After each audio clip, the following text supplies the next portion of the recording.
Assalamualaikum warahmatullahi wabarakatuh. Kami dari STEM IPS kelas 11 IPS 1 akan menjelaskan hasil diskusi kami tentang analisis pemanfaatan sumber daya alam tambang dan dampaknya bagi masyarakat Indonesia, yang beranggotakan Agia Permana, Aditya Thompson, Raden Asya, Muhammad Haikal, Muhammad Ridho, Delvin Adrian, Laika Syakila, dan Rangga Anugrah. Pemanfaatan sumber daya alam tambang. Manfaat sumber daya alam tambang menjadi hal utama yang diperoleh manusia dari aktivitas pertambangan. Manfaatnya yang melimpah dijadikan hasil tambang sebagai sumber energi utama untuk membantu pekerjaan manusia. Manusia hidup berdampingan dengan makhluk hidup lainnya dan juga lingkungan sekitar. Lingkungan sekitar manusia yang terdiri dari hutan, laut, dan yang lainnya merupakan wujud sumber daya alam yang dibutuhkan manusia untuk bertahan hidup. Lalu apa pemanfaatan dari SDA tambang? Berikut manfaat sumber daya alam bahan tambang. 1. Sumber lapangan pekerjaan. Kegiatan pertambangan memerlukan tenaga manusia sehingga diperlukan jumlah pekerja yang mencukupi. Dengan begitu akan mengurangi jumlah pengangguran di Indonesia. 2. Meningkatkan pendapatan daerah dan negara.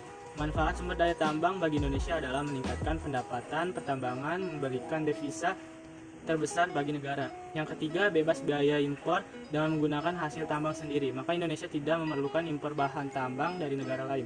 Hal ini memberikan keuntungan untuk menghemat biaya impor.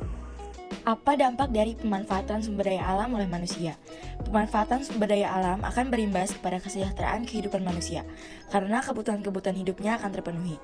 Kualitas hidup manusia pastinya akan meningkat, namun pemanfaatan secara terus-menerus ini juga akan berdampak negatif. Contoh dari pemanfaatan ini adalah terjadi polusi, pencemaran lingkungan, dan lain sebagainya. Persebaran sumber daya alam bahan tambang. Yang pertama ada minyak bumi. Daerah-daerah yang menjadi sumber minyak bumi di Indonesia cukup tersebar, yakni di Kilang Dumai Provinsi Riau. Yang kedua ada di Kilang Balongan di Jawa Barat. Yang ketiga ada di Kilang Cilacap dan Cepu di Jawa Tengah. Yang keempat ada Kilang Balikpapan di Kalimantan Timur. Dan yang kelima ada Kilang Kasim di Papua Barat. Yang kedua ada batu bara. Lokasi tambang batu bara di Indonesia juga cukup tersebar, yakni ada di Maluku Utara, Jawa, Sulawesi, Papua, Sumatera, dan yang terbesar ada di Kalimantan. Yang ketiga ada besi. Daerah dengan kandungan biji besi di Indonesia cukup merata persebarannya, yakni provinsi dengan aktivitas penambang terbesar ada di Kalimantan Selatan. Sementara pertambangan dengan skala yang lebih kecil dilakukan di daerah Kalimantan Barat, Jambi, Riau, Bangka Belitung, dan Sulawesi Utara. Yang keempat ada marmer. Di Indonesia sendiri tambang batuan marmer tersebar di beberapa daerah. Daerah pertama sekaligus penghasil marmer terbesar saat ini ada di Bone, Maros, Sulawesi Selatan, lalu ada di Lampung, Aceh, Sumatera Barat, Jawa Tengah, dan Jawa Timur. Yang kelima ada emas dan perak. Indonesia saat ini memiliki 5 tambang emas dan perak terbesar yang menyumbang produksi emas nasional dan dunia. Tambang-tambang tersebut antara lain ada di tambang Grasberg di Papua, tambang Gunung Dompu di NTB, tambang Gunung Pongkor di Jawa Barat, tambang Martabe di Sumatera Utara, dan satu lokasi potensial yang sedang tahap eksplor yakni di Sumbawa. Berikut peta persebarannya. Faktor penyebab kelangkaan SDA. 1. Jumlah penduduk yang kian bertambah. Meningkatnya kebutuhan untuk hidup tidak sepadan dengan jumlah SDA yang ada, sehingga makin lama SDA di bumi ini akan terbatas. Pertumbuhan populasi kemungkinan orang mengkonsumsi lebih banyak sumber daya daripada sebelumnya. 2. Bencana alam. Terjadinya bencana alam seperti banjir, tsunami, badai, puting beliung, atau longsor, erosi semacamnya, dan berbagai macam musibah lainnya juga turut berpengaruh pada kelangkaan sumber daya alam. Hewan, tumbuhan, tanah, dan SDA lainnya bisa rusak akibat bencana alam itu.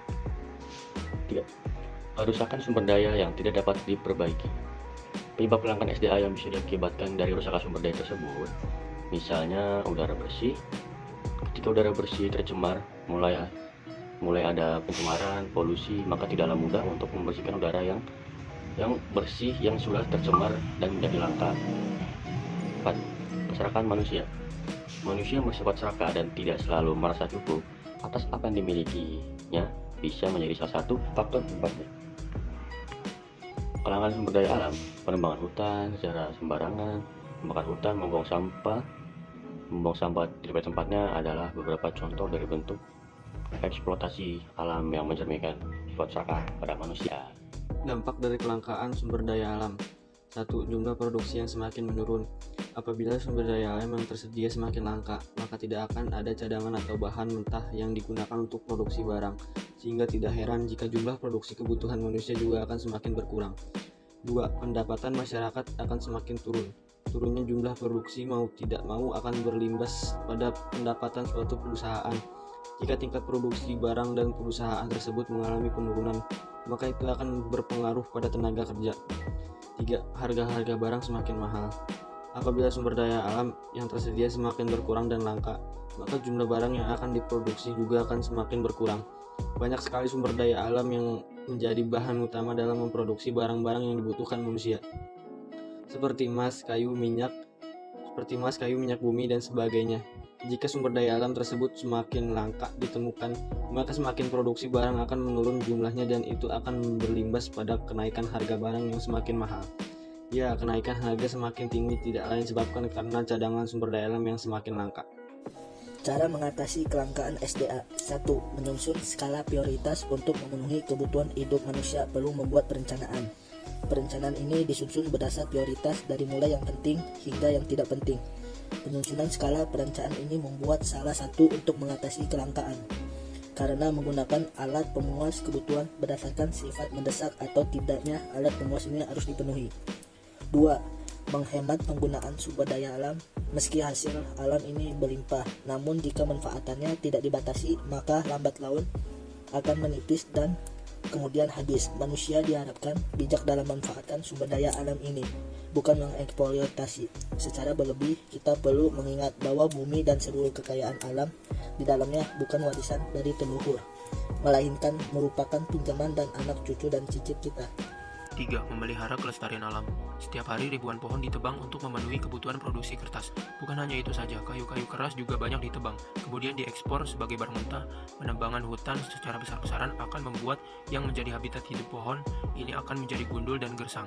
Dampak yang terjadi dari kondisi ini adalah bencana alam seperti banjir, tanah longsor, dan kurangnya kandungan di dalam tanah. Maka diperlukan kesadaran manusia untuk melestarikan kekayaan sumber daya alam ini dengan menanami atau meremajakan hutan kembali. 4. Memanfaatkan sumber daya pengganti. Ada dua jenis sumber daya alam di bumi ini, yaitu sumber daya alam yang dapat terbarukan dan sumber daya alam tidak terbarukan. Sumber daya alam tidak terbarukan persediaannya terbatas, sementara kebutuhan manusia tidak terbatas, maka diperlukan sumber daya alternatif sebagai pengganti sumber daya ini. Sekian presentasi dari kelas 11 IP1. Terima kasih. Akhir kata, wassalamualaikum warahmatullahi wabarakatuh.